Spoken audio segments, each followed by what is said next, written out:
wabarakatuh. Perkenalkan, nama saya Nurul Rifka Raffi AM, NIM D1B1222166. Saya dari Prodi S1 Farmasi, Fakultas Farmasi, Universitas Megareski Makassar. Pada kesempatan kali ini, saya akan membahas mengenai peluang dan tantangan farmasi di masa depan.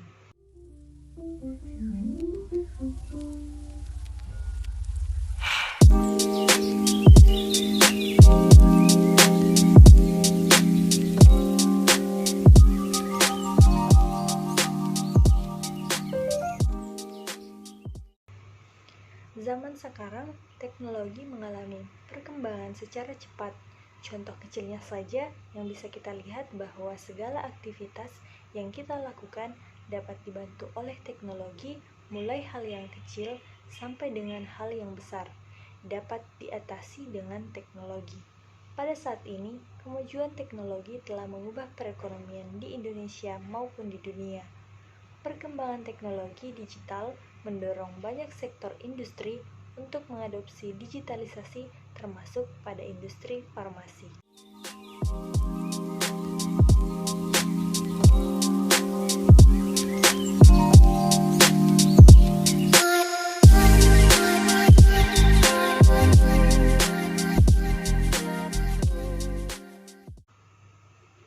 Dari cepatnya perkembangan teknologi akan memberikan peluang yang sangat besar di sektor farmasi, seperti teknologi dipakai untuk melayani manusia dan masyarakat.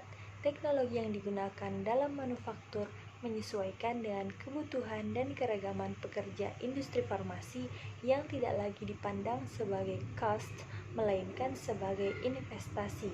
Yang kedua, membuat produk farmasi yang lebih dipersonalisasi dengan memanfaatkan profil genetik atau teknologi molekular untuk menciptakan terapi dengan target yang spesifik dan pengembangan obat yang disesuaikan untuk masing-masing pasien. Selanjutnya juga terdapat peluang untuk mengintegrasikan prioritas sosial dan lingkungan dengan lebih baik ke dalam inovasi teknologi dan mengalihkan fokus dari teknologi individual ke pendekatan sistematis.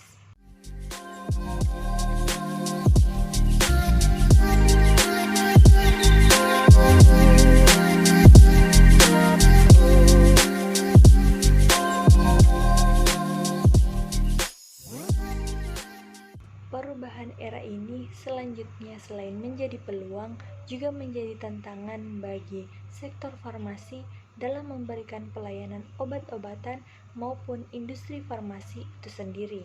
Tantangannya dapat berupa relisensi sistem yang diuji melalui kemampuan masyarakat dalam mengakses layanan. Tantangan digitalisasi di industri farmasi isunya ada pada 3 aspek, yaitu service, tools, dan security. Yang pertama, pada aspek service. Misalnya, tingkat penerimaan teknologi oleh tenaga kesehatan, kebijakan pemerintah daerah untuk penggunaan telemedicine, kondisi infrastruktur dasar yang berbeda-beda, hingga integritas data. Yang kedua, pada aspek tools, misalnya kemudahan penggunaan aplikasi, security payment, sampai memastikan prinsip pemberian obat yang benar, yaitu benar pasien, benar obat, benar dosis, benar waktu, benar rute, dan benar pendokumentasiannya.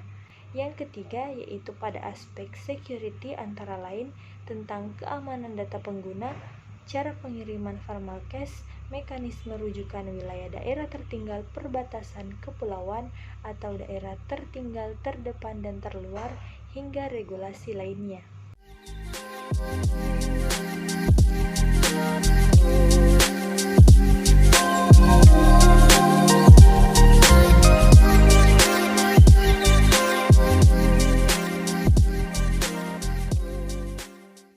Untuk menghadapi perubahan yang besar di masa depan, seorang farmasis harus kompeten, baik di bidang farmasi komunitas, farmasi industri, bidang pengawasan, dan bidang penelitian.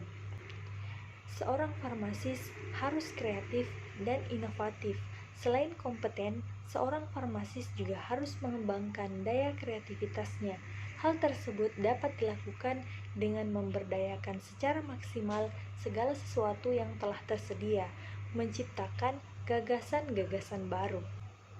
Dan yang terpenting yaitu memahami teknik informasi teknologi, misalnya dalam kaitannya dengan pekerjaan kefarmasian seperti layanan telemedicine.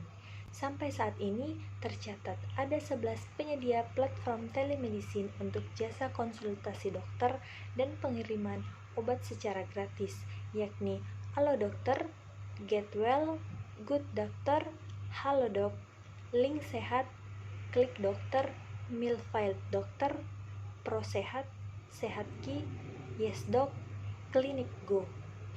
Dunia telah mengakui farmasi sebagai profesi yang besar dalam melakukan pelayanan kepada umat manusia seperti profesi kedokteran.